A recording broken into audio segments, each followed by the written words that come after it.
回了沉香轩，一盏茶还没喝完，老夫人就派丫鬟来传话，让他们去一趟。腿有点疼，等我好些了，就去长辉院回话。丫鬟见他脸上的疼痛不是装出来的，就俯身告退了。看你干的好事儿，图一时口舌之快，又要挨骂了吧？指不定还要挨罚呢。要不，我们打个赌？赌什么？你来决定。这进宫都好好的，怎么回来就腿疼了？莫不是知道要挨骂，所以躲着不敢来吧？三弟妹心急什么？她的腿也不会一直疼。这么点时间，他们等得起。晋阳郡主一再的针对明媛，惹恼了他们，想借着宴会的机会狠狠地羞辱晋王府，也是情理之中的事。太后金儿可是对邢儿赞赏有加呢。三房替王爷王妃养了个好儿子。三太太手攥紧，眼底闪过一抹冷芒。只是他们以为楚墨尘和明媛很快就来了，却没想到一等再等，迟迟不见人来。莫不是世子爷和世子妃忘记了？奴婢再差丫鬟去问问。老夫人没说话，钱妈妈就当她默认了，让连春跑一趟。窗户敲了2下，喜儿打算去开窗户。那边海棠进来，世子爷、世子妃，老夫人又派丫鬟来催了。去吧。他们前脚进院子，后脚赵成就押着一小厮过来。明媛眼睛眨了好几下，然后瞪了楚墨尘一眼。这赌局都还没开始，他就输了。这是做什么？让老夫人久等了。知道老夫人找我和世子妃来是为了献给太后寿礼的事，不想无辜挨骂，所以没来。今儿在王府里，我说的都是假的，目的是说给那些吃里扒外的人听的。这不，刚说完没一会儿，就有人迫不及待地把这消息送进宫，被我逮了个正着。人我带来了。小厮跪在地上瑟瑟发抖，脑门上冷汗直冒。老夫人脸色铁青，胆子真不小，一点风吹草动就敢往外传。老实交代，是谁让你往宫里递消息的？我饶你一命，什么都不说，你的下场就是被活活杖毙。好好想想怎么选择吧，没了小命，你攒的那些钱可就全部充公了。你辛苦为之卖命的主子会不会站出来保你？一个将你弃之如敝履的主子，值不值得你去护着？他丢的可能只是脸，而你没的是条命。小厮跪在地上，他飞快地看了大太太一眼。你看大伯母做什么？这么吃里扒外的东西，还多说什么废话？还不赶紧拖出去杖毙！是他让我进宫传话的。老夫人明鉴，奴婢没有做过这样的事。把这丫鬟拖出去杖毙！仅凭一个小厮就杖毙我贴身丫鬟，未免太草率了些。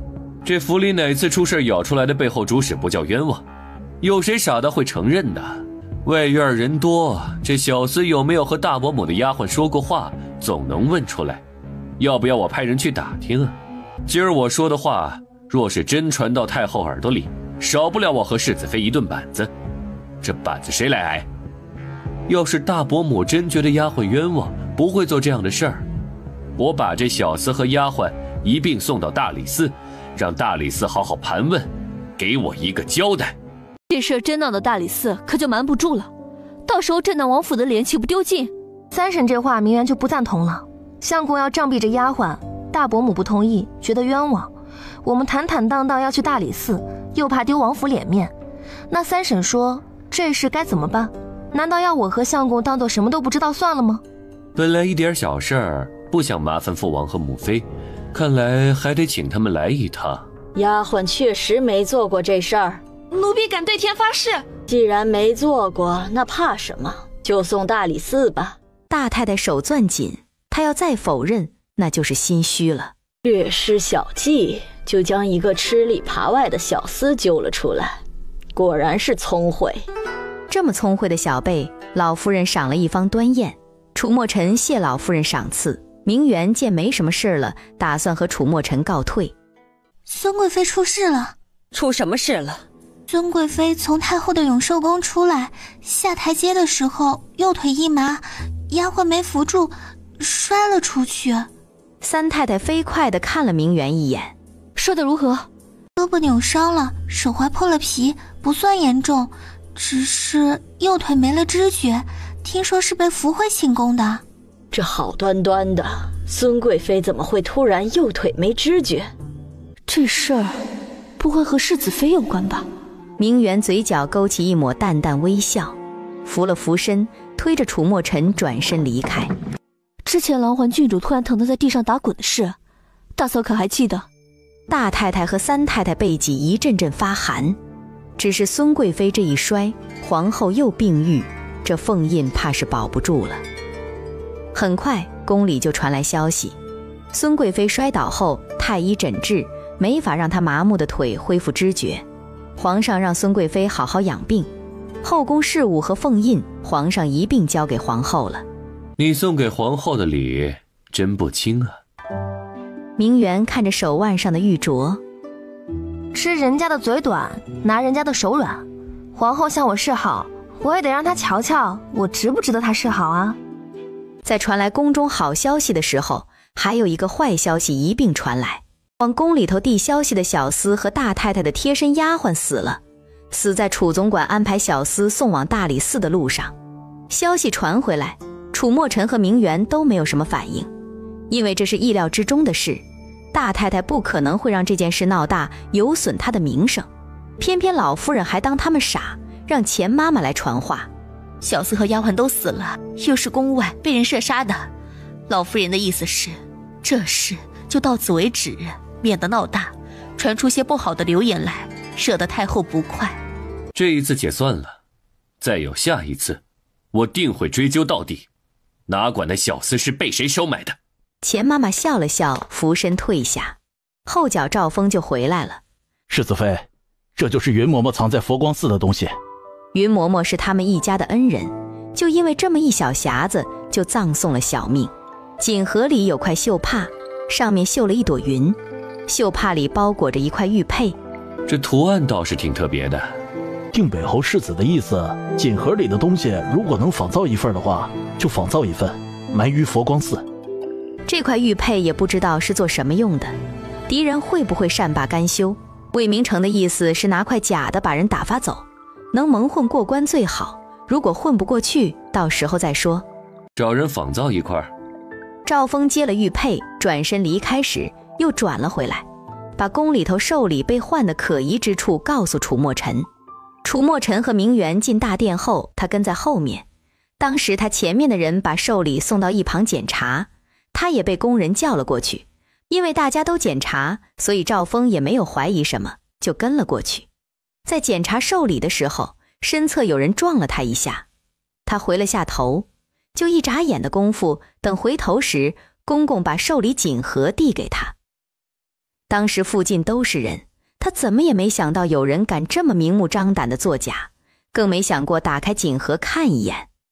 就这么一个小小的疏忽，差点害世子爷和世子妃挨罚。万幸的是世子妃够机智，将危难化于无形。接下来几天，沉香轩很安静，沉香轩外却热闹得很。三少爷楚墨行即将迎娶狼环郡主过门，为了喜宴的事，下人忙的是脚不沾地。这时定北侯府也很热闹，找回了魏明成，又认了世子。定北侯府打算办宴会，日子定下了，就在狼环郡主回门那天。时间在期盼中眨眼而过，转眼就到狼环郡主再嫁进镇南王府的日子。身为镇南王世子妃，她少不得要陪着王妃迎来送往。前来道贺的宾客络绎不绝，明媛脸都笑僵硬了。等喜宴散后，明媛回沉香轩，就直接累趴在贵妃榻上装死。累成这样，就不知道早点回来？以为我不想吗？可也得有人同意吧。三太太和大太太简直就是拿她当丫鬟使唤，招之即来，挥之即去。为了感谢你两位婶娘，我一人送了点巴豆。楚墨尘嘴角勾起一抹灿笑，以后就该这样，礼尚往来。说着话的功夫，大太太和三太太正一趟接一趟地往茅厕跑，直到半夜。第二天是新媳妇进门敬茶的日子，不能让他们等，所以明媛和楚墨尘比平常早起了1刻钟。等明媛迈步进正堂的时候，就就收到来自大太太和三太太的一记恨不得将她千刀万剐的眼神。大伯母和三婶脸色似乎不大好。到了年纪不比世子妃，昨儿忙一天，一觉睡醒就生龙活虎了。啊，我还以为大伯母是病了呢，原来是累着了。我嫁给相公冲喜，见到了大伯母和三婶时，气色红润，容光焕发。母妃还和之前一样。大伯母三婶，你们可要保重身体。两人恨不得用眼刀结果了明远。等了1刻钟，楚墨行和郎环郡主才来。只是明远注意到，郎环郡主眸光从楚墨风脸上扫过的时候，眸底迸发出一瞬的恨意。可在他想看仔细点的时候，又恍惚是他的错觉。明远望向楚墨风，正好和他眸光碰上，气氛顿时尴尬了起来。楚墨行和郎环郡主先敬老夫人，之后敬王爷和王妃。郎环郡主喊父王母妃喊得顺口，楚墨行茶送上了，可是没喊出来。你这傻孩子，喊父王啊！楚墨行这才生涩地喊了一声父王。喜儿站在明媛身后，嘴撅得能悬壶。他们家世子妃进门得的见面礼还不及郎环郡主一半，敬过长辈之后就是和平辈见礼，虽然都是老熟人了。郎环郡主看向明媛，以前我们生出不少不愉快来，希望以后我们能好好相处。往后我要多向三嫂学习，我相信我们会相处得很融洽的。等敬茶完，大太太笑道：还是王爷王妃好福气呀，2个儿子都娶了媳妇儿，就等着抱孙儿了。我就一个，还竟是迟迟没定下，把我愁的。我还有事，就先走一步了。不等大太太答应，楚墨风就闪人了。瞧见没有，一说到给他娶亲就这态度。以前呢还敷衍我2句，现在干脆直接避开我了。王府这么多小辈中，论主见，没人比得过风儿。他的事完全可以他自己拿主意了。能得王爷夸赞，我该替他高兴。可就怕真的撒手不管，回头行儿的孩子都满地跑了，他连媳妇都还没娶呢。回头我帮大伯母催催他。如此甚好。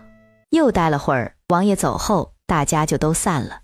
太太，三少奶奶来了。三婶，怎么行儿没陪你一起来？她要陪我，是我没让。这王府我熟门熟路了。这是我新的雨前龙脊，我吃了2回，总觉得味道不正。你舌头灵，帮我尝尝是不是真的。郎环郡主端起茶盏，姿态优雅地喝了一口，没尝出来，又喝了一口。味道不像是雨前龙脊，带了点甜味，挺好喝的。我那儿还有，郡主可要带些回去？不用了，我那儿有。他看了丫鬟一眼，三太太便摆手让丫鬟退下。郎环郡主从怀里拿出4万两银票，这是郎环先前对三婶的承诺。真是世事难料，郎环和世子妃不睦，宁可便宜我和你大伯母也要出口恶气。没想到兜兜转转，还是绕不开镇南王府，绕不开世子妃。郎环无意破坏三婶的计划，计划赶不上变化，这是郎环郡主你的福气，别人抢不走。行儿虽不是我亲生，却也是我辛辛苦苦养大的，我亏欠行儿的，会尽量弥补他。你们也许努力，当年老国公会把爵位给长房继承，就是因为看中大少爷才情洋溢。三婶希望你能早日给行儿添丁。郎环郡主脸颊微红，羞不自胜，怕三太太继续说，她赶紧俯身告退。三太太没有阻拦她。郎环郡主方才回头，显然是想太太叫住她，把银票还给她。我能不知道郎环郡主心里在想什么吗？4万两银子不是笔小数目，舍不得很正常，但她更舍不得三少奶奶的位置，甚至未来的镇南王世子妃和镇南王妃，巴巴的送来，又希望我不要，哼，虚伪。三太太眸光从郎环郡主喝过的茶盏上扫过，继续喝茶。这是怎么了？没什么，只是丫鬟碎嘴，听得心里头不舒服。丫鬟嘴碎是因为嫉妒，无需往心里去。陪大伯母去那边凉亭坐会儿，说说提几话。刚刚可是给你三婶送银票去，他收了。狼环郡主身子一僵，没有说话。你呀，还是太傻。这钱呢，你就不该送，他肯定会帮邢儿的，无需你巴结讨好。何况他……狼环知道三婶不愿意狼环嫁给相公，相公敬重他，狼环想试着去捂暖他的心。如果捂不暖，狼环也不会硬往上走。大太太安慰了狼环郡主几句，就起身去了南院。还想着我病好了，大嫂不会往我这儿来了。方才在花园瞧见狼环郡主不大高兴，就陪她小坐了会儿。那4万两银票，你当真准备收下？大嫂没收。那天我和世子妃去东王府送纳彩礼，东王妃就给我了，我没收。三太太没说话，只端起茶盏轻轻啜着。我呀，只是帮狼环郡主说了几句话，要真收下这4万两，将来等他们继承了王府，账房需要帮忙的时候，是怕送出去的还不止4万两呢。再者，邢儿要成事也要钱呢。大嫂的意思是？大太太的意思是让他把刚刚收的4万两给楚墨行，让他去谋划。唉，我知道你想把娘家女儿嫁给邢儿，要是邢儿没回王爷王妃膝下，这事你说了算。如今呢，邢儿和王妃不亲，反倒拿你当亲娘看待。王妃呀，最巴不得的肯定就是你和邢儿的走动越少越好，又怎么会同意让邢儿娶杨家女儿做平妻？哼，胳膊呀是拧不过大腿的。三太太脸难看了几分，这是她最担心的。我见邢儿和狼环郡主的关系挺好，你执意要邢儿去杨家表妹，只会让她怀疑当年的事到底是不是赵妈妈一时心血来潮。她如今年纪小，还不懂权势的好处，等她回过味来，三弟妹对她20年的养育之恩，换来的可就是恨了。亏欠她在前，再往她枕边塞人拿捏她，楚墨行不是任人摆布的玩偶。我呀，和你一样，希望邢儿能成大事，但三弟妹太过于心急了些。邢儿还年轻，杨家也不止一个女儿，你何必急于一时呢？大嫂的意思是？大太太示意三太太附耳过来，在她耳边嘀咕了几句。三太太眉头拧成麻花。我这可是一石三鸟的好计策，三弟妹想想，是也不是？王府花园内，百花齐绽，彩蝶翩翩。狼环郡主朝这边走过来，几步之后，她抬手摸下发髻，将发髻上唯一一只金簪拔下，随手扔给了丫鬟。赏你的。明媛回头就看到狼环郡主朝她走来。世子妃好雅兴，伸手不打笑脸人，何况狼环郡主敬茶的时候还说要和她好好相处。三嫂，才走了一小会儿就出了一身汗，陪我去凉亭说会话吧。明媛想拒绝，但找不到理由，便一起去了。她不可能一直避开狼环郡主，否则就是还记着旧仇，不愿意和她好好相处了。坐在石凳上，丫鬟上了茶，一直没人说话。郡主如果有什么话是要与我说的，就直接开口吧。要没事的话，我就先回去了。哼，你果然没打算和我和睦相处。不知道在狼环郡主眼中，怎么样才叫愿意和你和睦相处呢？让你去东王府送纳彩礼的不是我东王府，你为何要拿东王府出气，让人在箱子里撒灵粉，毁了王府送给我的纳彩礼？就因为他们都向着我，惹你不快了吗？有证据吗？就因为逮不到证据，所以你就给大伯母和三婶下巴斗，害得他们昨晚受一夜的苦。你找我来凉亭，就是要和我说这些？你要给丫鬟报仇，秋露也死了，还不够吗？杀害北鼎侯府江大姑娘，丫鬟被杖毙，不是她罪有应得，就是替主背黑锅。狼环郡主不会以为北鼎侯府杀的秋露，她和喜儿的仇就一笔勾销了吧？你到底想怎么样？当真要我捅自己几发簪，给你丫鬟报仇吗？捅吧。是不是我了结了秋露和喜儿的事，你就给大伯母和三婶赔礼道歉？你捅了再说。他把眸光望向明媛的发髻，伸手过来拿。明媛能让他随便从自己脑袋上拿东西吗？只好摘下来给他。只是他没想到再递过去的时候，狼环郡主抓着他的手不松开，往自己肩膀上插去。救命啊！世子妃要杀三少奶奶！等有了人证，狼环郡主松手了，或者说因为疼痛，他也没力气阻拦明媛了。世子妃，咱们该怎么办啊？明媛投去一记让喜儿别怕的眼神，喜儿慌乱的心蓦地镇定下来。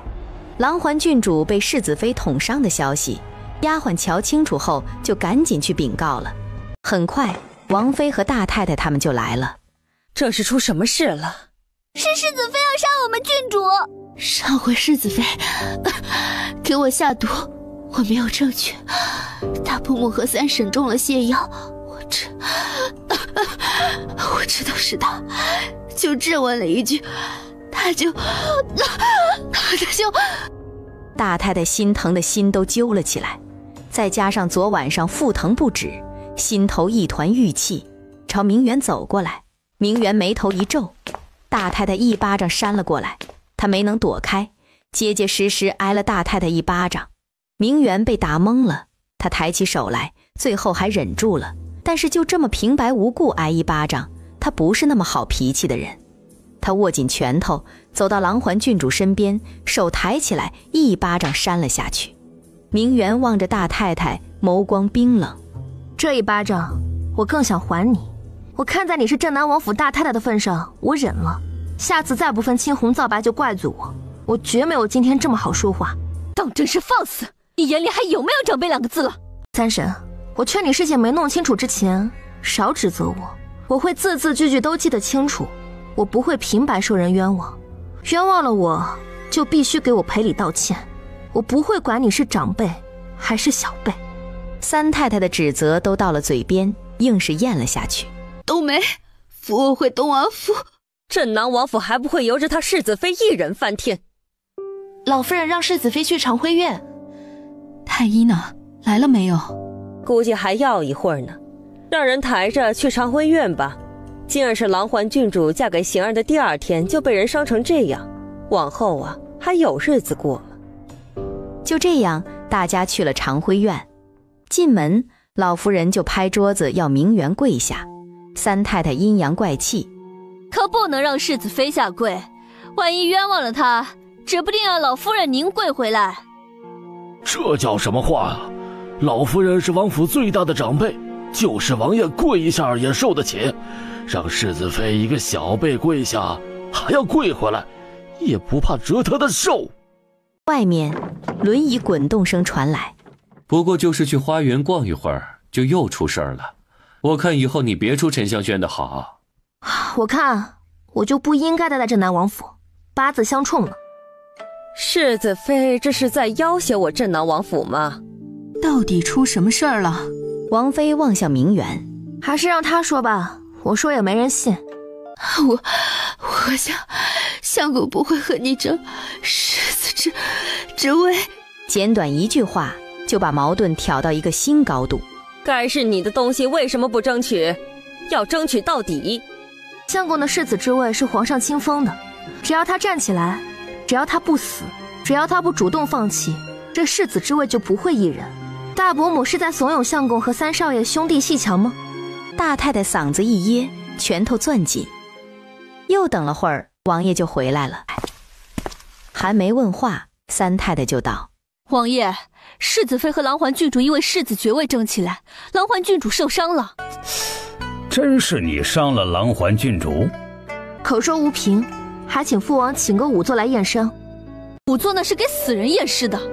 给死人验尸的又如何？难道仵作就不能接触活人了吗？狼环郡主的伤到底是我扎上去的，还是他自己捅的？仵作一验便知。正好这时候，太医拎着药箱子匆匆赶来。先扶狼环郡主去上药。楚墨尘注意到明媛一直揉脸，就看到上面的巴掌印。谁打的？是大太太替狼环郡主出气，狠狠地扇了世子妃一巴掌。楚墨尘瞥向大太太，她漂亮的凤眸里仿佛夹带了钢针一般，她嘴角噙着一抹冷笑。事情还没有弄清楚就怪罪世子妃，去佛堂跪上3个时辰。事情还没查清楚呢，王爷就笃定世子妃是冤枉的。伤口怎么造成的，太医敷药自会知道。大哥3弟都是习武之人，伤口如何造成的，不会没有一点明辨之理。世子妃既然敢说，就不怕别人查，何须怀疑？处罚你是希望你能知错，给世子妃赔礼认错。既然你觉得自己没有做错，等查清楚事实真相，跪到明天早上再出来吧。很快，太医就帮狼环郡主处理好伤口出来。他把伤口情况详细描述给大家听。能造成这样的伤口，只有2种可能：要么是狼环郡主自己捅伤自己的，要么是世子妃站在狼环郡主背后，当捅自己似的把狼环郡主捅伤。据丫鬟说，当时世子妃是站在狼环郡主跟前的。狼环郡主的伤要多久痊愈？郡主伤口不算深，2、3天就能下床，休养半个月就好全了。还指着狼环郡主进门就能给王府添丁，这一受伤，怕是没希望了。对了，狼环郡主之前曾小产过，对她怀身孕有没有影响？郡主1年之内，怕是不能生养。为什么？不是很快就会痊愈吗？郡主的伤的确不重，但2年前郡主小产过，伤了身子，这2年又郁郁寡欢，身子没有调理好，而且郡主似乎服用了避子药，还是那种服用1颗半年之内不能有孕的避子药。三太太望向明媛，眸底带了些谴责。三婶这么看着我做什么？我还不会傻到给狼环郡主下药，好让她给别人腾位置。一个3嫂就招架不住了，再来一个3嫂，我还不得被活活逼疯掉？大太太多看了三太太一眼，眸光有什么东西闪过。有劳太医给狼环郡主调补身子。太医忙说不敢当，然后丫鬟拎着她下去开药方，再送她离开。送大伯母去祠堂。这风儿他娘啊，也是心疼狼环郡主。我娘子是皮糙肉厚还是5大3粗，不值得人心疼吗？大老爷嗓子一噎，没人再帮着求情，大太太只能咬着牙去罚跪。不过大太太前脚走，后脚狼环郡主知道大太太因为向着她而被罚，所以出来替她求情。她跪在地上哭。狼环郡主带伤在身，还来帮大伯母求情，令人感动。下回再有什么事，大伯母不向着你都说不过去。狼环郡主咬紧唇瓣，嘴里都觉察到了血腥味儿。为什么要捅伤自己？之前世子妃的丫鬟被秋露捅伤，世子妃要给丫鬟出气，要狼环捅自己几下，这事才肯作罢。老夫人眉头狠狠皱了下。确有其事。不错，这话是我说的，但捅伤喜儿的不是秋露，是狼环郡主。杀人偿命，欠债还钱，天经地义。我没有让喜儿亲自动手，已经算便宜她了。这是第2次狼环郡主和世子妃起争执了，上一次算了，这一回就是世子妃大度不追究，我也会追究到底。罚抄1000遍家规，什么时候抄好，什么时候准许出院门。该罚的都罚了，王爷起身离开，其他人也都散了。还疼不疼啊？狼环郡主眼泪吧嗒吧嗒往下掉。王爷王妃都护着世子妃，郡主都受伤了，还要郡主罚抄家规。这是在给你下马威呢。这南王世子的爵位，他们怎么舍得放手？你也是太心急了些，往后的日子还长着呢。找不出给我下避子药的人，我哪还有什么往后？相公，你说避子药是有人算计狼环郡主，还是她的苦肉计啊？先看着吧，这件事儿肯定还没完。不知道怎么的，就流言四起，说明媛不小心捅伤狼环郡主，因为明媛拿不给楚墨尘冲洗做要挟，逼得狼环郡主当什么事都没发生过。且太医在给狼环郡主治伤的时候，发现他被人下了避子药。流言的矛头直指明媛，喜儿愤愤不平地把流言说与明媛听，他怡然自得地喝茶。谣言止于智者，管流言做什么？世子妃，你就不生气吗？他们比我更生气，旁人的意见不重要，重要的是王爷和王妃。这一天是定北侯府办宴会的日子，也是狼环郡主回门的日子。今儿本是邢儿陪狼环郡主回门的日子，你当真不打算让他回门？昨儿才罚的他，东王府也知道为什么罚他。我不反对东王府来看他，但超购家规前，不许出院门一步。老夫人只是随口一问，见王妃不答应让狼环郡主出来，老夫人便端茶轻啜，不再说什么。明媛有段日子没回门了，再加上她和喜儿找回了魏明城，大功一件，老夫人赏了明媛一套头饰，精致华贵，价值少说5000两。收到赏赐的还不止明媛，还有喜儿、雪雁也有，青杏和海棠也少不了。4个大丫鬟人人有份。喜儿得的多，但那是她应当应分的。她和明媛共过患难，旁人不能比。和定北侯府关系亲厚的一早就来了。要知道，世家大族办宴会，来道贺的越多，就代表这家族越兴旺。自打受伤后就没有登门的二老爷和二太太也来了，看到他们俩进来，苏氏就没了好脸色。老夫人也有点不快，二太太来就够招人不快了。魏明柔和恒王也来了。动了胎气，太医叮嘱你好好养胎，怎么还回来了？大哥找回来了，府里办宴会庆贺，女儿怎么能不来道贺呢？等差不多时辰，大家入座，刚坐下，皇上就派了德顺公公送了贺礼来，一对玉如意。皇上希望定北侯府万事如意。德顺公公还没走，王爷和王妃就来了，还有昨儿才回京的云王府。云王爷和云王妃携带一双儿女来道贺，送的贺礼也不比镇南王府的轻。定北侯道了谢，夸了云王世子几句，就请他们入座。大家交头接耳，议论纷纷。看在魏大哥的面子上，我今天和你休战。楚墨尘翻了记白眼，没搭理他。外面小厮进来，走到魏明城身侧禀告：沈家二少爷来了。魏明城脸上的笑容湮灭了几分。请他进来。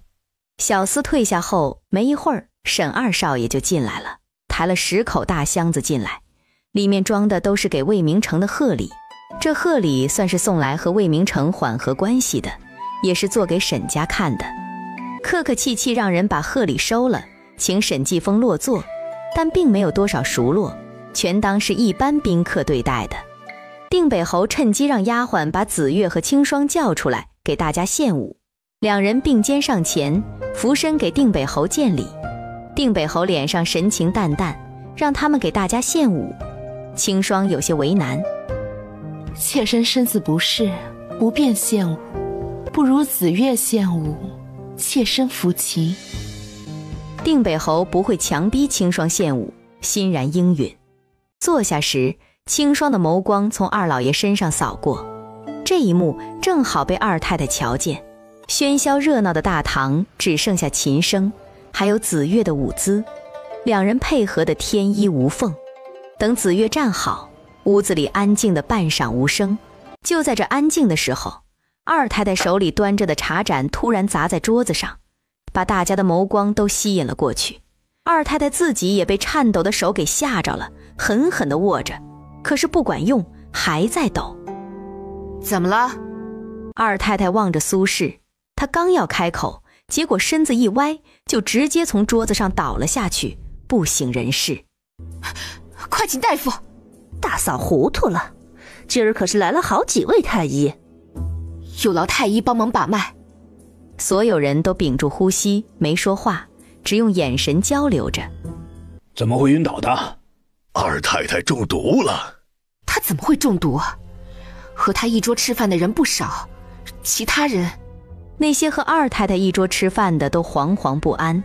二太太是中毒了，但并非是在侯府中毒的，她体内的毒至少有1个多月了，刚刚怒急攻心才会毒发，中了1个月的毒，我怎么都不知道。有劳太医帮我把下脉。太医帮二老爷把脉，然后摇头。你没有中毒。二老爷松了口气，然后问赵院正能否替二太太解毒。检查中毒的原因可以，只是解毒……赵院正不好不答应，只是他没有什么把握。二太太晕倒，被丫鬟扶下去。赵院正和2位太医跟过去商量解毒药方。本来宴会就几近尾声，现在二太太晕倒，还是中毒晕的，大家都兴致缺缺，没有了先前的好心情。差不多半盏茶的功夫，王爷率先起身告辞。王爷开了头，再就是靖王爷和穆王爷，还有云王爷。然后大家纷纷告辞，定北侯和三老爷他们送他们出府。大家都到偏屋看二太太，明远也不例外。当然他只是抱着看热闹的心思。二太太这症状，今儿也忙了一天了，你和陈二早些回去歇着吧。那我和相公就先回府了，改日再回府看您和祖母。回到沉香轩，明媛刚喝完一盏茶，海棠就进屋来。世子妃，二太太是怎么中毒的？查出来了。怎么中毒的？听说是用的熏香和涂的胭脂里有毒，太医说分开用没有问题，一起用是剧毒。果然，胭脂和熏香的事过去许久，明媛都差不多把这事儿给忘了。当初一时气愤，没想到会给他一个意外之喜。这边明媛是高兴了，那边魏明柔就怒不可遏，怒火中烧了。他还记得那天要熏香的事，本来只要熏香，可是锦盒里多了2盒胭脂，他当时丫鬟忘记拿出来，觉得占了便宜偷着乐。没想到胭脂和熏香是要一起用，里面就会有剧毒。他不信这只是一个巧合。这不，魏明柔都没有回恒王府，挺着个大肚子就来镇南王府找明媛兴师问罪。世子妃，恒王妃来了，让她在正堂等我。就这么小会儿功夫，魏明柔就坐不住凳子。今儿在宴会上不是见过吗？怎么还来王府找我？你少和我装蒜。明媛眸光淡扫，吩咐喜儿多叫几个丫鬟进来伺候，万一恒王妃在我沉香轩出点什么意外，孙贵妃还不要我小命啊！你……魏明柔气得咬牙切齿。喜儿转身要走，被魏明柔拦下，不许叫丫鬟进来。哼，这里是沉香轩，又不是他的恒王府，有他说话的份儿吗？喜儿翻了一白眼，不过明媛没再说话，应该是默认了恒王妃的话。找我有什么事就直接说吧。二婶是用了你给我的熏香和胭脂才中毒的。大妹妹这是怀疑是我下毒害了二婶？要这么笃定的话，你大可以去刑部状告我，谋害长辈，定能要我身败名裂。魏明柔的脸有些扭曲了，眼底的寒芒透着毒辣。在外人眼里，你恒王妃和我镇南王世子妃是亲姐妹，为了二婶你状告我，别人应该会夸赞你一句大义灭亲吧？你真的要与我为敌吗？你太高看自己了，你还不配做我的敌人。他和二太太还有孙贵妃为了四皇子妃的位置联手算计他，还杀了真的魏明远，这仇他都还没报呢，居然能说出这样的话。你是执意不肯拿出解药救二婶了？你找错人拿解药了。胭脂是紫月和清霜送我的，熏香是太后赏赐给我的。东西到我手里多久，我有没有机会下毒，你心里应该清楚。我当时只要熏香，你却把胭脂一并给了我。我不信事情就有这么凑巧，你分明知道这2样东西不能一起用。知道如何，不知道又如何？可不是我把东西硬塞给你的。你会医术？在太后寿宴后，我不就告诉你我会医术了吗？感情到现在才相信呢。如果你不担心我把二婶治死的话，我也是可以去救她的。明媛承认的坦然，魏明柔反倒怀疑了。但他今天来是希望找到江湖郎中救二太太的。对于明媛在太后寿宴上说的他是用江湖郎中给的药方救的魏明成，魏明柔并不怎么相信。但不管是江湖郎中救的，还是药方救的，哪怕一丝希望，魏明柔都要试一试。把你救大哥的药方给我吧。2万两。魏明柔脸色青红紫轮换了遍，一手交钱，一手给药方。另外，我要声明，药方能救大哥，但不保证就能救二婶。你和二叔商量着办吧。喝了口茶后，明媛下逐客令，没其他事的话，你可以走了。你是掉进钱眼里了吗？你们不在乎钱的话，那药方我卖3万两了。这才是我家世子妃，哼，就该这么霸气。魏明柔气得两眼瞪直，她抚着肚子跪下求明媛。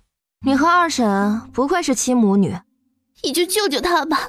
可惜你就是跪上7天7夜，跪没了这条小命，在我眼里也没有3万两银票值得。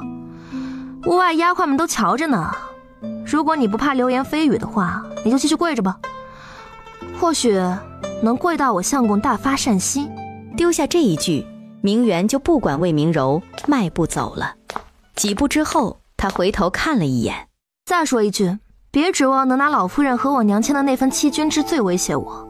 以如今的定北侯府势力，孙贵妃手里那张纸抖出来，你看皇上是会处罚定北侯府，还是会嫌弃孙贵妃无事生非？世子妃，恒王妃走了。明媛没什么反应。魏明柔不想二太太有事，但她更在乎的是自己，只是她应该没那么容易放弃。第二天早上起来，天有些灰蒙蒙的。吃了早饭后，明媛去长辉院请安。定北侯府二太太中毒昏迷不醒，世子妃看上去一点都不担心嘛。明媛确实不够细致，昨儿回门前，相公还叮嘱把江湖郎中留下的淤青药给大伯母送去，明媛一忙就给忘记了。没有明媛送药，一天过去，大伯母本也精神抖擞了。三太太勾唇一笑，转移话题。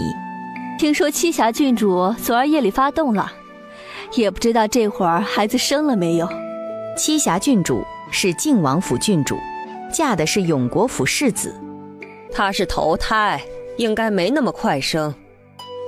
明媛兴致缺缺，请过安，准备俯身告退了。世子妃，魏二老爷找您。明媛眉头机不可察地皱了下，趁机和老夫人告退，然后回沉香轩。二叔是拿钱来买药方的？买药方？看来三妹妹昨儿急着回王府，没有告知二叔。我和三妹妹谈好了，3万两买一张解毒药方。二老爷话堵在喉咙处，不知道怎么接话。二叔请回吧。还喊他一声二叔，已经是看在老夫人的面子上了。世子妃，靖王世子找您。找我？不是应该找楚墨尘吗？不是来找世子爷的，就是找世子妃您的。明媛朝院门口看去，就见靖王世子快步走过来。靖王世子找我有急事，可否借一步说话？明媛点点头，往旁边走了几步。靖王世子说了几句，明媛眉头拢了起来，他点点头，我这就去。说完回头吩咐喜儿2句，喜儿就往后跑。明媛抬脚就走，没有丝毫耽搁，只是几步后被二老爷拦下。难道我和二叔说的还不够清楚？二老爷咬咬牙，直接给明媛跪下了。这是打算拿长辈2字来压我？二叔喜欢跪着就跪着吧，谁也不许劝他起来。丢下这一句，明媛抬脚离开。明媛都走远了，丫鬟才想起来把世子妃跟着靖王世子走的消息告诉楚墨尘。怕是靖王世子的妹妹栖霞郡主难产了。世子爷要去永国公府吗？你去看着点。赵峰点头应下。外头开始下雨了，魏二老爷还在外面跪着。他喜欢跪，就让他跪着吧，不用劝他起来。世子爷和世子妃真是绝配啊，说的话都一样。二老爷悔得肠子都青了，他是亮准了靖王世子找明媛有急事，明媛急着离开，他才瞅准时机下跪。从小看着长大的，心肠怎么会硬到这种程度？可主动跪的是他，没人强迫他，也没人劝他起来。但凡来一个扶他的，他就顺着台阶下了。他总不好自己起来走人吧？你急匆匆的离开，也没打声招呼，母妃还以为你做什么去了。你怎么把镇南王世子妃请来了？靖王世子没有解释，只问道：“孩子生了没有？”这时候，一声凄厉惨叫传来：“没事的，别担心，女儿会没事的。”有劳世子妃了。明媛点点头，转身进屋。世子妃，你的脚。进门的时候，明媛把鞋脱了，光着脚进屋的。湿透的鞋不穿比穿着舒服。给世子妃和丫鬟准备更换的衣服。你方才急急忙忙的走，就是专程去请镇南王世子妃来的？靖王世子点了下头。屋内有2名稳婆，还有太医，丫鬟随时在一旁待命。孩子太大了，生不下来。太医准备给栖霞郡主施针，明媛上前直接把太医拉到一旁了。看着明媛给栖霞郡主把脉，太医有点懵。镇南王世子妃还会给人把脉？喜儿，药箱子。喜儿麻溜地把药箱子打开，递给明媛。明媛拿了一药瓶，从里面倒出来一颗药丸，给栖霞郡主塞嘴里。赶紧喂郡主吃几口粥，擦寒参片。没有力气，怎么能把孩子生下来？明媛先开了药方，让丫鬟拿下去煎药，以备不时之需。等丫鬟出门，明媛就帮栖霞郡主施针。这手法没有10年医术，绝对没有这么纯熟。世子妃她才多大呀？难道她5岁就开始给人施针了？10几根银针扎下去，栖霞郡主又开始叫疼了。郡主这是有力气生了。等了会儿，稳婆又欣喜道：“宫口又开了一指。”有明媛坐镇，宫口开的速度快很多，请的稳婆又不错。明媛觉得栖霞郡主顺利把孩子生下来的希望很大。过了大半个时辰，在稳婆一声声深呼吸用力中，孩子生了。是个小少爷。稳婆抱住孩子到一旁帮忙擦干净。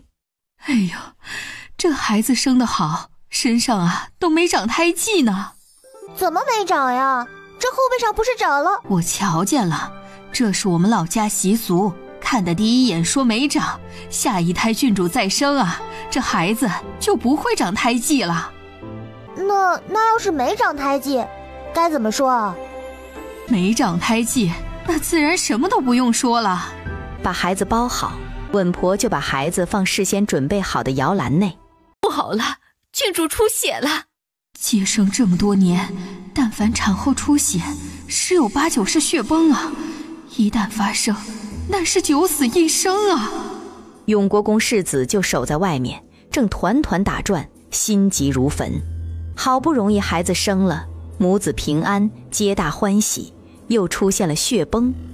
靖王世子在门外等候，也不知道等了多久，才听到屋内传来稳婆的声音：“血止住了。”又等了1刻钟，明媛一边擦汗一边出来：“怎么样了？”“血暂时止住了，不过得观察1个时辰。另外……”他顿了顿，永国公世子急问道：“另外什么？”“郡主这一次伤了身体，至少要调理3年才有可能继续怀孕。”“我也不让她再生了。”“好男人啊！如果我是栖霞郡主，听到这一句话，估计能高兴晕掉。”“还有劳世子妃帮忙开几张调理身子的方子。下回再怀孕，别让郡主再吃这么多了。8斤8两，真是个大胖小子。”太医出来，永国公世子朝他道谢：“不敢当，全是镇南王世子妃的功劳。这一回要不是有世子妃在，郡主只怕……”靖王爷望着靖王世子：“你怎么知道镇南王世子妃会医术的？”“太后寿宴散后，她不是说在学医术吗？教她医术的是江湖郎中，又留了药箱子给她。我是抱着死马当活马医的态度，才把她找来的。”明媛在屋子里待了1个时辰，确定栖霞郡主应该不会出现什么问题，然后才离开。只是大雨阻路，少不得在永王府多待会儿。靖王妃更是握着他的手不松开。明媛可是他女儿和外孙儿的救命恩人。等雨停了，靖王世子才送明媛回镇南王府。等进沉香轩，看到二老爷还跪在地上，跪在之前拦下他的地方，明媛真的惊住了。没想到二老爷还有这份毅力，令人惊叹啊！二老爷跪这么久，又遇到大雨，又是他的长辈，他又救了栖霞郡主，他再说不救二太太说不过去。我答应救二婶了，二叔请回吧。丢下这一句，明媛直接往前。方才情况凶险，没来得及和陈兄说一声，就请世子妃去了永国公府，特地来给陈兄赔个不是。楚墨尘看着靖王世子，眉头拧着。年纪小生孩子，果真容易难产。见靖王世子一脸懵怔，赵峰觉得这话自家世子爷应该不是和靖王世子说的，他们俩差不多。爷不知道，靖王世子又怎么可能会知道？他咳了一声，把楚墨尘从走神中拉回来。栖霞郡主没事吧？万幸是我及时请世子妃去，栖霞才能母子平安，否则凶多吉少。世子妃会医术的事隐瞒许久，为了救栖霞，他不得不登门。好在他心底良善，没有丝毫犹豫就救了。他虽然叮嘱永国公府上下不要对外宣传，但只怕他会医术的事瞒不住了。靖王世子待了1刻钟就告辞了。楚墨尘推了轮椅回屋，进门后他就直接站起来挑了珠帘进屋。靖王世子走了。有那么累？金针刺穴要比普通银针累上10倍不止。今儿我要不是早有防备，事先就料到栖霞郡主会发生血崩，我都不一定有把握救她一命。即便这样，她也要在床上养上3个月的。生个孩子，大半条命都没了啊！我先睡会儿。等第2天吃了早饭，再去长辉院请安。一屋子人都用一种不敢置信的眼神盯着明媛。怎么这么看着我？世子妃当真会医术？明媛嫁进王府时不就说过我在研读医术吗？什么时候医术这么好学了？可能是我天赋异禀吧。当初江湖郎中救我时就说我天赋异禀，是学医术的奇才，旁人3年5载都难有所成，我一学就会。昨儿魏二老爷在沉香轩一跪几个时辰，请你救魏二太太，世子妃赶着去救栖霞郡主也没搭理，没想到世子妃竟是这般帮叔不帮亲。家家有本难念的经，三婶没见过定北侯府的那本，如果哪一天有人要你的命，再来求你救命，三婶也能大度宽厚，不计前嫌。二老爷要过你的命？想要我命的应该不少，定北侯府的家丑我就不详细说与三婶听了。总之我问心无愧。相公也知道，如果我真的太狠心太过分，定北侯府我还回得去吗？昨儿二叔在雨里跪了许久，我动了恻隐之心，已经答应帮忙医治二婶了。这一点不用明媛说，大家都知道。昨天他回来时在院子里说的话早传开了。明媛回了沉香轩就直奔后院，开了药方，把需要用的药抓好，准备忙的时候府里来客了，还是来找他的。他昨天救了栖霞郡主母子，靖王爷和靖王妃不知道谢了多少句，但这还不够。这不，靖王爷和靖王妃备了厚礼来向明媛道谢。明媛推脱不掉，只好收下了。你能救栖霞郡主，能不能帮晨儿治腿？一番话问得明媛汗哒哒的。楚墨尘腿都痊愈了，行走只要不超过1刻钟，一点问题没有。王妃现在问这话，他该怎么回答？母妃，他还在努力。王妃有点失望，但既然王爷选明媛冲喜，他又在医术方面天赋异禀，更重要的是江湖郎中是他师傅，看在徒儿的面子上，做师傅的也会不遗余力地救治徒婿。靖王妃陪王妃聊了会儿，就和靖王爷告辞了。明媛推着楚墨尘回了沉香轩，没人打扰，明媛这才开始忙起来。世子妃，如果你不帮二太太解毒，她会死吗？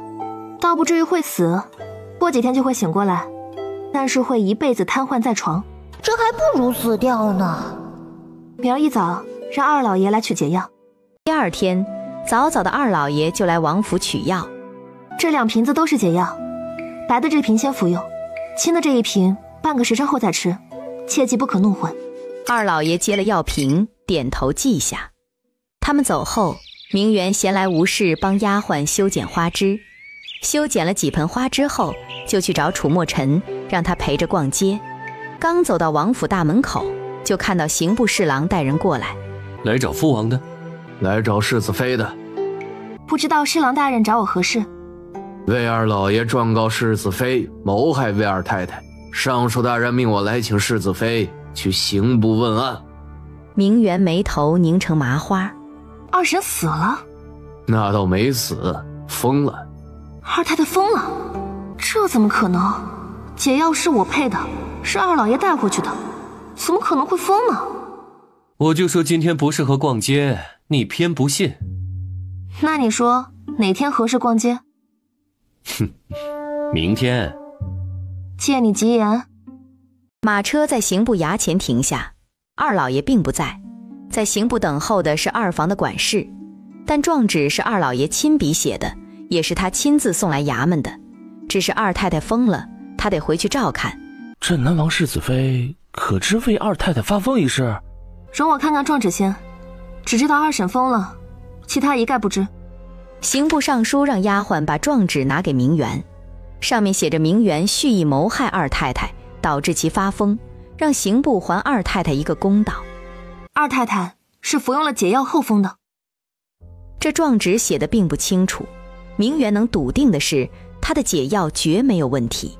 二太太服用解药后，不到2刻钟就醒来了，只是醒来没有片刻就开始说胡话，认疯了。这期间，二太太没有吃过任何东西。明媛望向刑部尚书，我需要帮二太太把脉，看到底是怎么回事。刑部尚书点头，我随你们去魏府。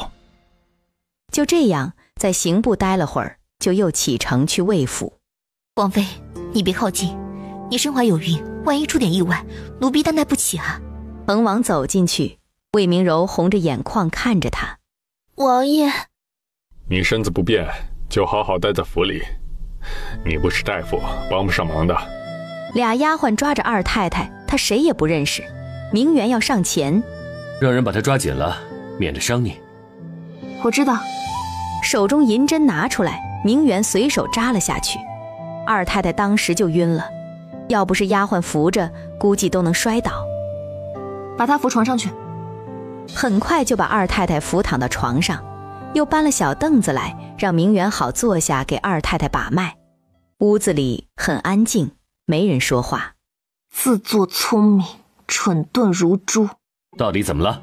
二老爷呢？刚刚还在的。刚刚定北侯派人传话，让我们老爷去一趟，这会儿应该还没有出府。把他叫回来。等了一会儿，二老爷就来了。我给你的2瓶药，你都给二婶服下了。其中1瓶毒药，我没有给他吃。你懂不懂什么叫遵医嘱啊？世子妃，你消消气儿，别气坏了身子。刑部尚书听出来点问题了，他问二老爷：世子妃让你给二太太服药，为什么不照服？世子妃给我2瓶药，回来时正好有大夫在，我就让大夫检查。其中1瓶子是毒药，剧毒无比，服下即可丧命，我怎么敢给内子服用？难道二老爷不知道什么叫以毒攻毒吗？二老爷嗓子一噎，半晌说不出来话。你就算不知道，你不知道回去问我吗？既然那么相信大夫，又何必找我救命？魏明柔站在一旁，身子差点站不住，是他不放心让大夫检查的，是二老爷决定不让二太太吃毒药的。二太太疯掉，他们父女都有推卸不掉的责任。你答应帮二婶治病，为什么你不亲自来？依恒王妃的意思，是要我为二婶疯掉负责了。你要负1半的责任。这样子，我看刑部判不了。你直接告御状吧，皇上就是将我流放千里，我也认了。丢下这一句，明媛对楚墨尘道：逛街去。好。赵峰推着轮椅就走，只是明媛走时，二老爷将他拦下。你肯定有办法救你二婶啊！二叔这么决绝地把我告上刑部，难道不是大夫告诉你，二婶这辈子就这样了，才下的决心吗？既不相信我，现在又求我做什么？就不怕经过我的医治，二婶不只是疯，她连小命都要赠送在我手里？就当是二叔求你。哼，惹不起。明媛从二老爷身侧走，等路过魏明柔时，他道：你是我亲妹妹，你要想救二婶，我不能不给你个面子。我的确有办法让二婶恢复神智，只需1年时间，每个月10服药，1服1000两。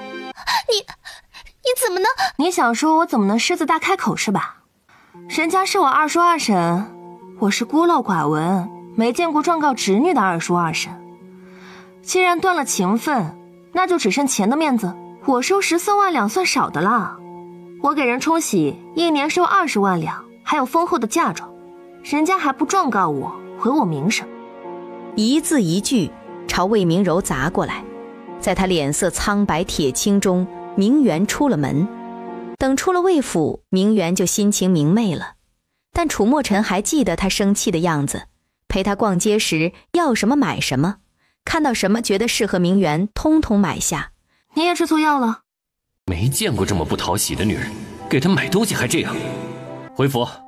等上了马车，楚墨尘还臭着一张脸，明媛瞄着他，他不理明媛。送你的。送我的？难道你之前买的都不是送我的？那我就不还礼了。哪有送出去的东西还收回去的道理啊？他把折扇打开，一幅山水折扇，紫檀木的扇骨，精致有趣。我挑的，还不错吧？啊，马马虎虎，勉强配得上本世子的高贵气质。刚刚还生气不理人，这就傲娇上了？感情高冷和傲娇之间就缺一把折扇啊！回了沉香轩，雪雁就迎了上来。杨家太太上门催婚，结果退亲了。亲是退了？退了，为了弥补杨家，王府给3万两做补偿。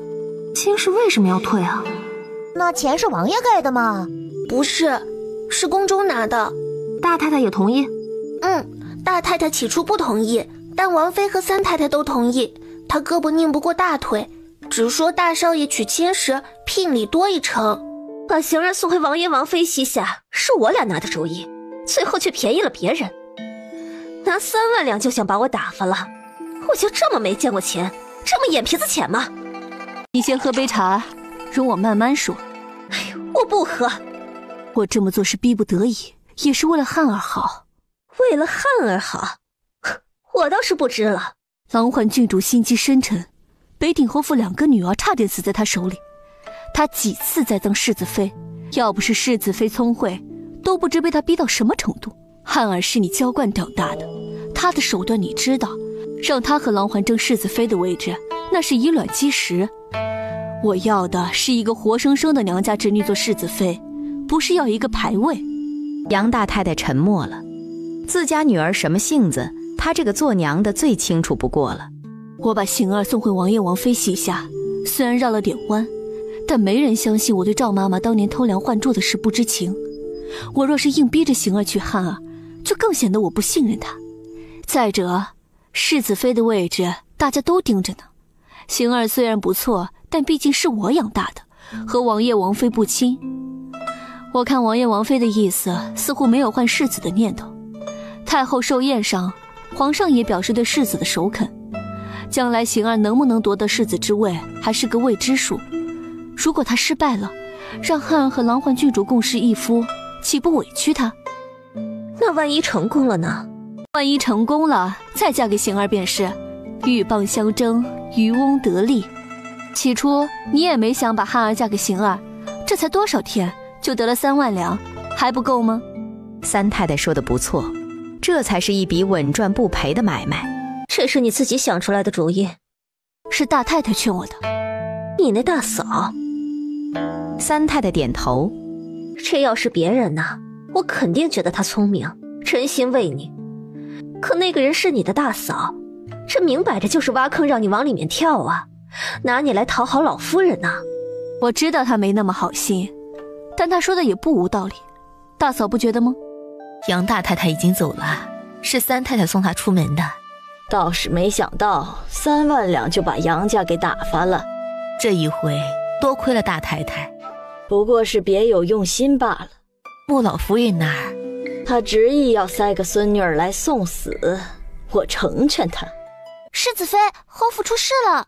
侯府出事了，你还笑得出来？出事又不是坏事啊，还能出什么好事啊？还真是好事。云王爷看上了皇上赏赐给侯爷的2美人，向侯爷讨要，侯爷回了皇上，把2美人送给云王爷。还以为是什么事呢，早几个月我就知道了好吗？海棠话锋一转，侯爷要送他们去云王府，紫月和清霜不肯走。清霜告诉侯爷，他腹中怀了2老爷的骨肉。明媛一口茶喷了出去。然后呢？老夫人知道后勃然大怒，叫人去传2老爷，结果2老爷以要照顾2太太为由没有去。那再然后呢？侯爷一生气，要把紫月和清霜一并给2老爷送去了，但是老夫人没同意。明媛脸上笑容僵硬，有了几分失望。老夫人不许，那清霜腹中的孩子怎么办？海棠摇头，她不知道，不过肯定会被打掉的吧。2老爷有儿子，与仕途名声比，清霜肚子里的孩子肯定不重要。一直以来都是我受流言困惑，这一回该我借一把东风了。怎么借？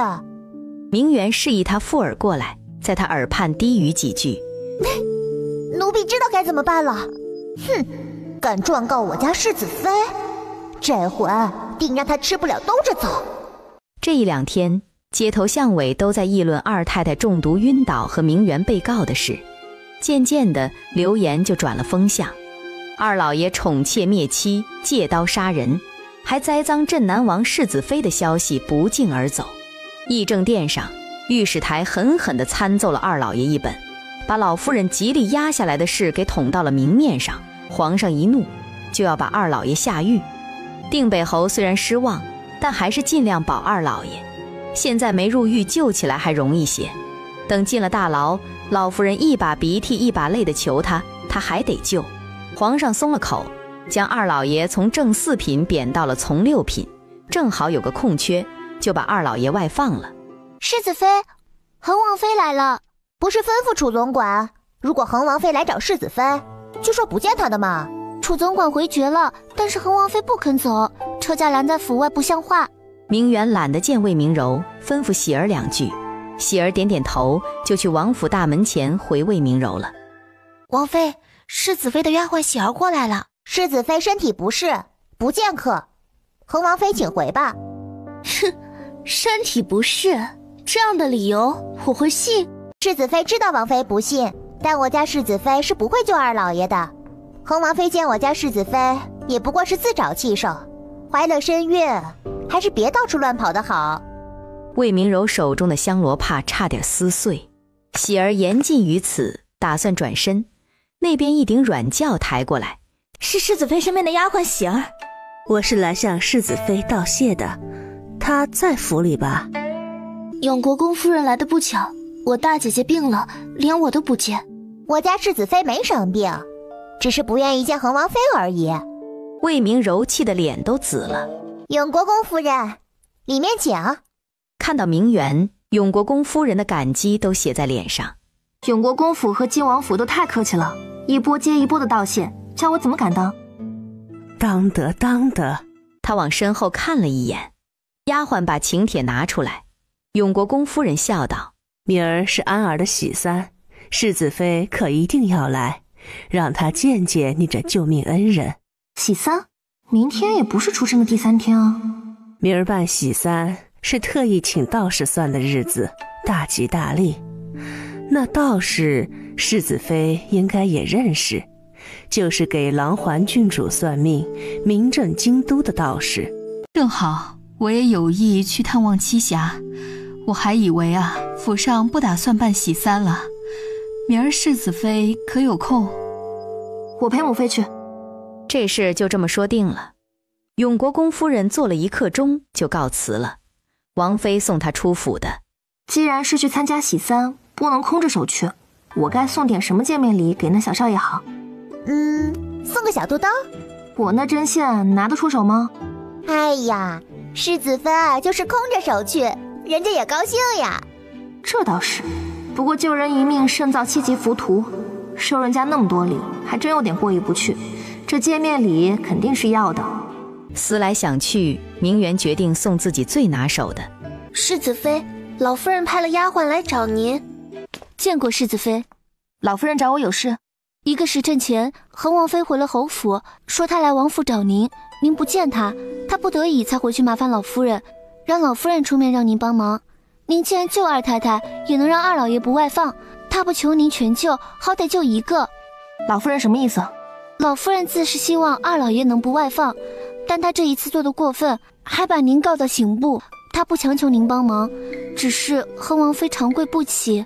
回去告诉老夫人，我不会为了二老爷去求王爷的。至于二太太，我已经说得很清楚了。如果恒王妃长跪不起的话，让她来王府大门前跪。只要她肯和二老爷似的跪上3个时辰，我2个都救。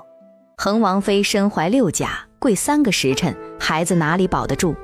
而且在王府大门前跪，人来人往都看着呢，到时候恒王妃的身世就瞒不住了。第2天，明媛带着准备的礼物陪王妃去永国公府。进屋的时候，苏氏正和穆王妃还有云王妃相谈甚欢。知道你要来，等你半天了。清怡郡主拉着明媛上前给云王妃见礼，云王妃先看了穆王妃一眼，穆王妃轻点了下头，两人眸底的小动作，明媛正好捕捉到。云王妃把手腕上的玉镯退下来给明媛做见面礼。这太贵重了，1只玉镯而已，只是见了他欢喜送的见面礼。他这么说，苏氏也就不好阻拦。真不错，看着就是个有福气的。吉时还早，永国公府的姑娘陪他们去花园赏花，等到了吉时才回来，穿戴一新，大家才把准备的礼物送上。明媛送的是一荷包。世子妃的针线做得真好。这荷包是丫鬟绣的，我不善做针线，荷包里的才是我送给小少爷的礼物。永国公夫人轻笑了笑，把荷包里的东西拿出来，只见是一颗镂空的玉球。咦，这是什么？这是药珠，佩戴在小少爷身上，有利于他养成温文尔雅的性子，大人佩戴也可。闻着就知道是好东西，世子妃果然是咱们安哥的贵人，着实不错。母妃喜欢，回头我给你做一个。那不能少了我的，都有份儿。寒山郡主望过来，明媛点头一笑。洗3完，明媛才和清怡郡主他们去见栖霞郡主。之前顾着生孩子，没力气说话，这会儿栖霞郡主才朝明媛道谢。可不能再谢了，都不知道谢了我多少波了，你好好歇养才是正经。说着，明媛坐到床榻边，顺带帮栖霞郡主把脉。这也太厉害了吧！清怡郡主看明媛的眼神带了崇拜。恢复得很不错。陪栖霞郡主说了会儿话，不敢打扰太久，明媛他们就告辞了。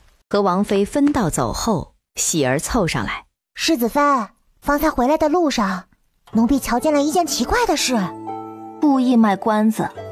奴婢看到大老爷被一个丫鬟往小巷子里拽。你确定是大老爷？奴婢看得千真万确，就是大老爷。不过那个丫鬟模样一般。回了沉香轩后，明媛把这事儿和楚墨尘一说，楚墨尘就道：与其奇怪，不如让暗卫去小巷子附近打探下。楚墨尘把这件事交给赵峰去办，喜儿把小巷子的位置告诉赵峰。1个时辰后，赵峰才回来，神情凝重。没看到那个丫鬟吗？那丫鬟死了。啊？怎么就死了呢？属下赶到的时候，小巷子里围了不少看热闹的，那丫鬟倒在地上已经没气了，模样和喜儿形容的一点不差，只是属下离开的时候发现暗处有人在偷窥，是个高手，属下没能追上他。楚墨尘手敲着桌子，若有所思。会不会是大老爷也养了外室？不至于吧，1个2个都养外室，镇南王府的风气也太差了。所谓上梁不正下梁歪。楚墨尘发现明媛看他的眼神活像他也养了外室似的。我不会养外室。我又没说什么。那你说大老爷有没有可能也养了外室？大伯母那么精明，怎么可能让大伯父养外室？再说了，三叔那不能算外室，只能算意外。只是现在打草惊蛇了，就算大老爷真养了外室，也会移到别处。其实大老爷就算养了外室也没什么，三老爷能把外室和庶子接回来，难道王府不收大老爷的外室和庶子？窗户吱嘎一声打开，一道黑影闪进来。那丫头的眼睛当真是尖。世子爷派人去查了，还发现了属下，只怕一个黄毛小子能掀起什么浪花来啊？不足为惧。把风儿给我叫来，我有事要叮嘱他。父亲找我。我知道你和陈儿从小关系就好，这一次父亲希望你以长房为重。父亲要我怎么做？帮邢儿夺世子之位。三弟和四弟都是二叔的儿子，父亲何必把世子之位从四弟手里拿给三弟？我这么做自然有我的打算啊！我做什么都是为了长房，为了你好，不要意气用事。我知道。下去吧。大哥，我给寒山郡主下了帖子，请他和云王世子来府里赏花喝茶。他给我回话了，说明儿来。去告诉三弟和四弟一声。楚瑜有些不大乐意，但楚墨风吩咐他这个做妹妹的当然要照办。世子妃，大姑娘来了。屋外，楚墨尘正好从后院回来，楚瑜迎上去。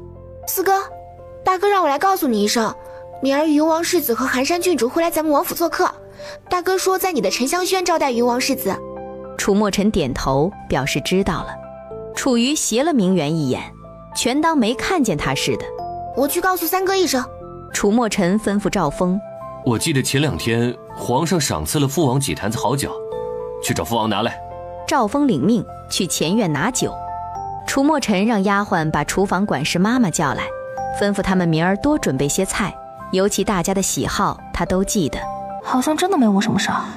郡主，你肩上的伤还没好，就别抄家规吧。三嫂，你怎么不听丫鬟劝啊？我没事。还说没事？郡主昨儿抄了20遍家规，夜里疼得翻来覆去都睡不着。三少爷劝他都不听。三嫂，你这样作践自己，除了令关心你的人心疼之外，那些没心没肺的背后指不定偷着乐呢。先前大伯母护我，连累他挨了罚，等我抄好家规，解了禁足，我就去给他赔礼。我娘是心甘情愿帮你的。其实之前楚瑜也挺看郎环郡主不顺眼的，他好像对长房有莫名的敌意，但是没有比较就没有伤害。四哥四嫂更难相处，再加上爹娘有他们的算计和谋划，叮嘱他要和郎环郡主交好，他当然要听爹娘的话。怎么想起来浮云轩了？明儿云王世子和寒山郡主来府里做客。许久没见寒山郡主了，要不是我被禁足，我还打算请他进府说话，要不在浮云轩摆宴。大哥安排在沉香轩，我是来告诉三哥一声的，但是三哥不在。长幼有序，怎么安排在沉香轩？四哥现在还是世子，不安排在他那里说不过去。郎环郡主没再说什么，两人闲聊了会儿，楚瑜就告辞了。大少爷和世子爷的关系一直很好，大太太和世子妃都撕破脸，世子妃那天手都抬起来要扇大太太巴掌，大少爷还向着四少爷。世子妃，夫人亲手做了糕点，让奴婢带回来给您尝尝。啊，夫人还会做糕点呢？夫人赏了我2块，味道极好。那我也要尝尝。看来我娘心情挺好啊。大少爷找了回来，又封了世子，连奴婢都心情好，何况是夫人了。对了，奴婢忘了说了，柳州沈家大老爷这几天就进京了，世子爷有事情请世子爷帮忙。雪雁被2个世子爷都弄懵了。大少爷请世子爷帮忙。什么忙？大少爷怕有人会对沈大老爷不利，让世子爷派几个暗卫接应一下。如果沈大老爷在来京都的路上被人杀了，沈家长房其他子嗣又不成气候，那沈家富可敌国的家产就落到二房手里了。这是件紧急事，把糕点盘子摆好，明媛端起就去了书房。楚墨尘抬眸望过来，见明媛端着托盘，他微微挑眉：“你看看哪块是真的，哪块是假的？”这糕点是我娘做的，你尝尝。楚墨尘拿了块糕点吃起来，明媛则看2块玉佩，简直打造的一模一样，似乎重量上有一点点的区别。世子妃慧眼如炬，重量上的确有点差别，不仔细感觉根本察觉不出来。认得哪块是真的？我猜这块是真的。能蒙混得过去你这个主子，看来是真的以假乱真了。明媛囧了，他算哪门子的主子？这玉佩应该是云嬷嬷的主子的，要传也该传给他娘。当然，明媛没想过把玉佩交给苏氏，这块玉佩意味着危险，还是不要让苏氏卷进来为好。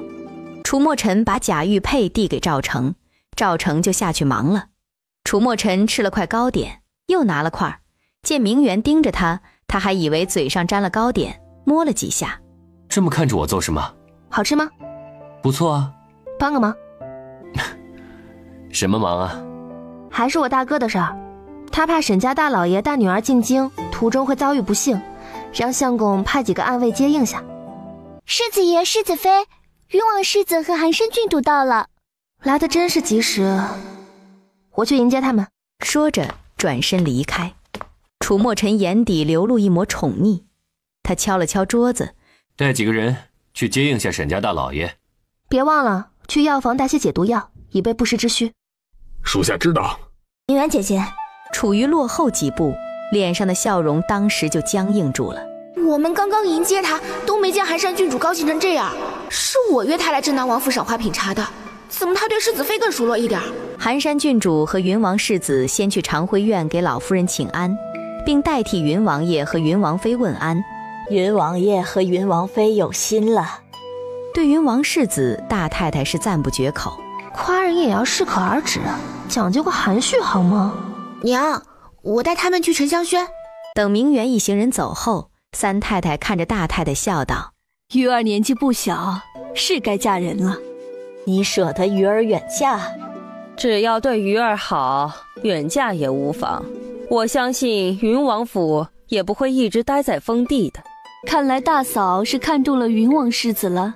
云王世子和寒山郡主年纪都不小了，这一次云王府回京，未尝没有替一双儿女谋亲事的打算。可惜孙贵妃身子不适，不然倒是可以请她出面探探云王妃的口风。孙贵妃的身子还没有好转吗？还没有好转的迹象，甚至太医都拔不出中毒的迹象。这是时间短，孙贵妃余威还在，长此以往，只怕……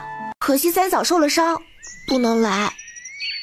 他斜了眼楚代，要不我们去看看他？浮云轩离得不远。他提议，楚瑜欣然接受。寒山郡主自然客随主便了。你们去吧，我去厨房打点下。明媛转了身，没走几步就被楚墨风叫住。明媛扶了扶身，给他见礼。楚墨风脸上带了些惭愧，替大太太向明媛赔礼。大少爷虽然是替大太太赔礼，但明媛觉得自己有点忘恩负义了。是我娘不对。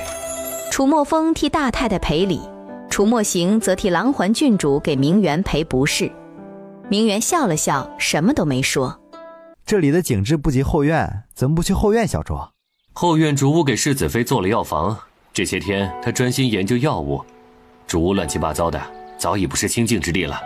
难怪呢。明媛会医术的事大家都知道了，虽然对她医术高超的事信的人深信不疑，不信的人嗤之以鼻，但这件事已经捅出去了，后院药房也就没有了再隐瞒的必要。他们在凉亭吃饭，明媛和楚瑜他们则在花厅，还特意让小厨房备了果酒。闲聊之际，明媛总算明白寒山郡主对她格外亲厚了。楚代提到魏明城，明媛眸光无意间从寒山郡主脸上扫过，结果她脸腾的一红。明媛再傻也知道了，只是提到魏明城有婚约，寒山郡主眸光有些暗淡。只是可能有婚约，并非一定。我大哥和沈家要是都同意，这亲事肯定早就定下了。既然没定，那为什么皇上和太后赐婚不同意？这不是欺君吗？若是我大哥不娶沈家姑娘，我爹肯定会请皇上给大哥赐婚。我大哥年纪不小，他的亲事不会耽搁太久。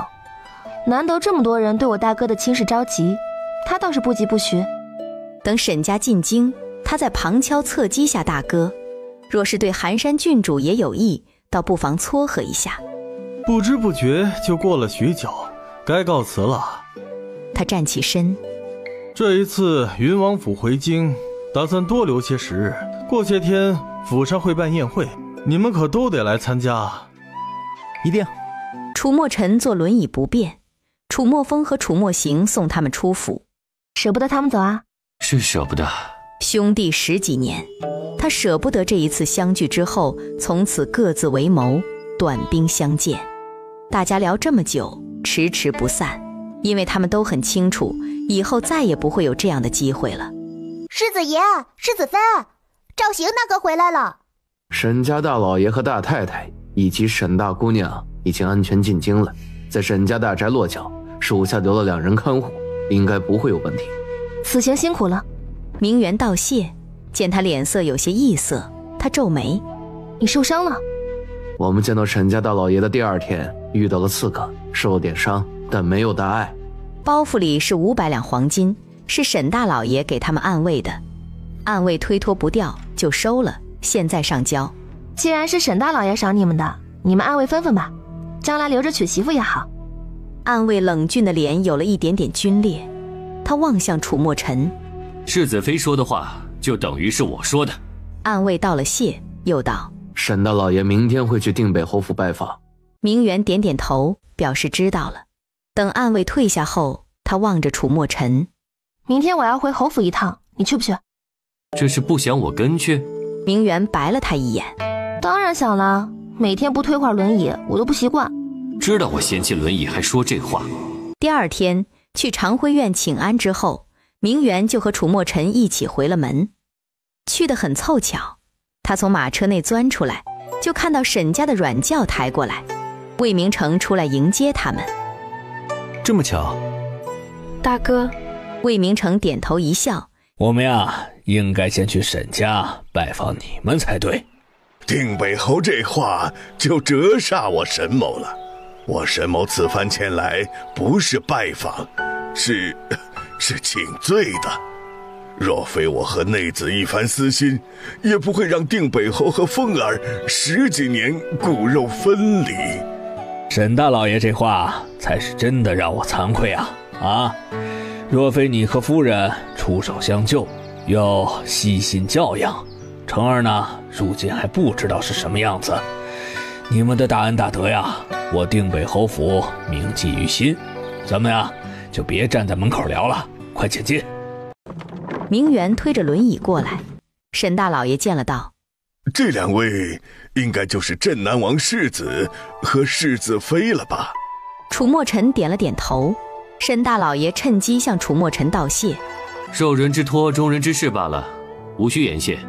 都是一家人，说谢谢太见外了，都进府吧。这才是大哥的亲妹妹，连自信的神情都很像，不像我，多走几步都会气喘。10天的路程，硬生生被我拖累了半个多月才进京。这般想着，沈碧云脸上的神情有些失落，明媛都看在眼里。丢下楚墨尘，明媛上前与他说话，聊的都是魏明成在沈家的事，从侯府大门聊到老夫人的院子，2人相见恨晚。至于楚墨尘，他已经习惯被明媛抛诸脑后了，谁让他死赖在轮椅上不起来的。正乐呵的时候，沈碧云咳嗽起来：让定北侯夫人见笑了，小女体弱，吃不得累。此番进京舟车劳顿，为师难为她了。我带她去花厅歇会儿。